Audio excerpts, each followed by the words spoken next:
Di dunia yang berlari tanpa menoleh ke belakang, manusia sering salah paham tentang harga sukses. Ia mengira keberhasilan menuntut pengorbanan hidup, seolah lelah adalah mata uang, dan kehilangan diri adalah tanda kemajuan. Padahal karir yang panjang tidak tumbuh dari tubuh yang dikuras habis, melainkan dari jiwa yang dijaga agar tetap bernyala. Apa gunanya mencapai puncak, jika kita tiba sebagai orang asing bagi diri sendiri? Keseimbangan bukan kemalasan yang menyamar, dan bukan pula pelarian dari tanggung jawab. Ia adalah kebijaksanaan yang tenang. Tahu kapan mendorong, dan tahu kapan berhenti untuk mengambil napas. Keseimbangan adalah seni mengatur energi, agar hari esok masih punya kekuatan, mengatur waktu agar kerja tidak memakan makna, dan mengatur prioritas agar hidup tidak sekadar bertahan, tetapi benar-benar hidup. Sebab sukses yang sejati, bukan hanya tentang seberapa jauh kita melangkah, melainkan tentang apakah kita masih utuh saat sampai di sana. 1. Memahami makna keseimbangan yang sebenarnya. Banyak orang keliru membaca makna keseimbangan, seolah ia rumus matematis yang kaku. Padahal hidup tidak pernah berhitung dengan presisi. Ia berdenyut naik dan turun, seperti laut yang tahu kapan pasang kapan surut. Keseimbangan bukan menyamakan jam kerja dengan jam istirahat, bukan janji bahwa setiap hari harus terasa ringan, dan bukan keadaan steril tanpa lelah. Lelah adalah bahasa tubuh yang berkata, "Aku telah berusaha." Keseimbangan adalah fleksibilitas yang sadar. Ada musim ketika kita menanam dengan seluruh tenaga, menunduk pada karir, serta menyempitkan dunia demi tujuan. Dan ada musim ketika kita harus berhenti, menyiram diri sendiri, agar yang tumbuh tidak mati sebelum berbuah. Masalah bermula saat kerja keras berubah menjadi kebiasaan tanpa jeda, saat istirahat selalu dijanjikan nanti, saat hidup pribadi terus-menerus dibarter demi angka, target, dan pengakuan. Di titik itu, yang datang bukanlah sukses, melainkan kelelahan yang kehilangan makna. Kelelahan bukan tanda kurang kuat, ia adalah pesan terakhir dari diri yang terlalu lama diabaikan.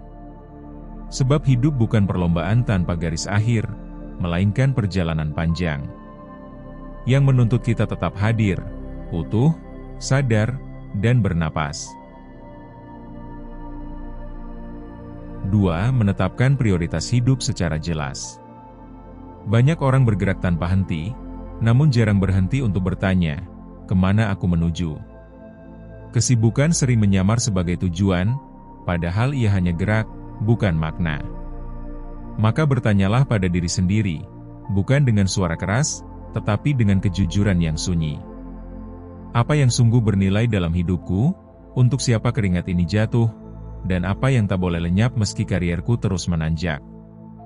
Kesehatan, agar tubuh tetap menjadi rumah, bukan korban. Keluarga, agar pulang masih punya arti. Pertumbuhan diri, agar kita tidak berhenti menjadi manusia. Hubungan sosial, agar hidup tidak menjadi ruang hampa meski penuh prestasi. Semua itu bukan beban bagi karir, melainkan tanah tempat ia berpijak. Pohon yang akarnya rapuh, tak akan bertahan lama meski tumbuh tinggi. Orang yang jelas prioritasnya, tidak merasa bersalah saat beristirahat, karena ia tahu istirahat adalah bagian dari tanggung jawab. Ia berani berkata tidak, karena ia menjaga ruang bagi hal yang lebih penting.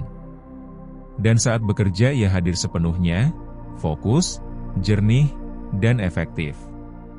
Sebab hidup yang tahu apa artinya, tidak diukur dari seberapa sibuk kita terlihat, melainkan dari seberapa sadar kita memilih apa yang layak diperjuangkan. 3. Manajemen waktu yang realistis, bukan sempurna. Masalah terbesar manusia modern bukan kekurangan waktu, melainkan waktu yang bocor perlahan, melalui celah ketidaksadaran. Jam demi jam tidak hilang karena nasib, tetapi karena kita menyerahkannya pada hal yang bising, namun tak bernilai. Yang mendesak sering mencuri perhatian, sementara yang penting menunggu dalam diam. Maka kerjakan yang penting lebih dulu, sebab hidup tidak dibangun oleh kepanikan, melainkan oleh keputusan yang jernih. Batasi multitasking, ia bukan tanda kecerdasan, melainkan kelelahan yang dibagi-bagi. Dan pisahkan kerja dari hidup pribadi, seperti memisahkan siang dari malam, agar masing-masing tetap bermakna. Kita tidak dituntut produktif selama 24 jam, tak ada jiwa yang diciptakan untuk itu. Yang kita perlukan hanyalah hadir sepenuhnya, pada jam-jam yang memang layak diberi tenaga. Orang sukses bukan mereka yang paling lama menunduk pada pekerjaan, tetapi mereka yang paling tepat menempatkan waktunya. Sebab waktu seperti hidup, tidak menuntut kita mengisinya penuh, hanya perlu mengisinya dengan benar.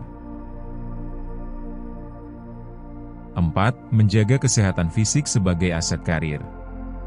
Tubuh adalah kita pertama tempat pikiran belajar membaca dunia. Darinya lahir fokus, darinya emosi menemukan keseimbangan, dan tanpanya keputusan kehilangan kejernihan. Saat tubuh diabaikan, pikiran ikut melemah, emosi mudah tergelincir, dan arah hidup perlahan menyimpang tanpa kita sadari. Padahal, yang dibutuhkan seringkali sederhana namun krusial. Tidur yang cukup dan teratur, makan dengan sadar, dan bergerak, agar tubuh ingat bahwa ia hidup. Ingatlah ini, dengan lembut namun tegas. Karir bisa menunggu 1 hari, email bisa menunggu semalam, serta target bisa bergeser sedikit. Namun kesehatan yang runtuh, menuntut waktu bertahun-tahun untuk berdamai kembali. Menjaga tubuh bukan kemewahan, ia adalah bentuk tanggung jawab paling dasar. Sebab sebelum kita bekerja untuk dunia, kita terlebih dahulu harus menjaga rumah tempat kita tinggal. 5. Menjaga kesehatan mental dan emosional. Tekanan kerja sering tak bersuara, ia tidak mengetuk pintu, serta tidak meninggalkan bekas luka yang tampak. Namun ia tinggal lama di dalam, menggerogoti perlahan, hingga jiwa lupa rasanya utuh. Tandanya kerap halus namun jujur. Amarah yang mudah menyala, motivasi yang menguap tanpa alasan jelas, ataupun prestasi datang namun hati tetap terasa kosong. Kesehatan mental bukan dijaga dengan kepura-puraan kuat, melainkan dengan keberanian untuk merawat. Memberi diri waktu hening, memelihara hobi di luar pekerjaan, berbicara dengan orang yang dipercaya, dan berani mencari bantuan. Kuat bukan berarti menahan segalanya hingga retak di dalam. Kuat adalah kepekaan, tahu kapan harus berhenti sejenak, menarik napas, dan memilih untuk tetap waras, di dunia yang sering memuja ketahanan tanpa peduli luka. 6. Memisahkan identitas diri dari pekerjaan. Ini adalah bagian yang paling sering terlupakan. Pekerjaan bisa berubah, jabatan bisa hilang, perusahaan bisa tutup, dan dunia tidak pernah menunggu siapapun. Jika seluruh identitasmu tertambat pada pekerjaan, ketika ia hilang, rasa kehilangan bukan hanya materi atau status, tetapi dirimu sendiri. Bangunlah identitas di luar karir. Sebagai pasangan yang mencintai, sebagai anak yang berbakti, sebagai teman yang hadir, maupun sebagai manusia yang terus bertumbuh. Karir hanyalah salah satu bagian dari hidup, bukan seluruh hidup. Jika kita menyadarinya, kehilangan jabatan atau proyek besar tidak lagi merobek makna diri. Karena kita sudah tahu, siapa kita tidak bergantung pada apa yang kita kerjakan. 7. Menentukan definisi sukses versi diri sendiri. Jangan hidup berdasarkan definisi sukses orang lain. Sukses bukan satu ukuran yang seragam, ia berwarna sesuai hati yang menilai. Bagi sebagian, sukses adalah jabatan tinggi, lampu sorot, dan gelar yang gemilang. Bagi yang lain, sukses adalah waktu yang cukup bersama keluarga, senyum di meja makan, dan cerita sebelum tidur. Bagi sebagian lagi, sukses adalah hidup tenang, cukup, dan damai tanpa gemuruh ambisi yang menekan. Jika kamu tidak menulis definisimu sendiri, dunia akan menulisnya untukmu. Dan ketika itu terjadi, kamu akan selalu merasa kurang, selalu mengejar bayangan yang bukan milikmu.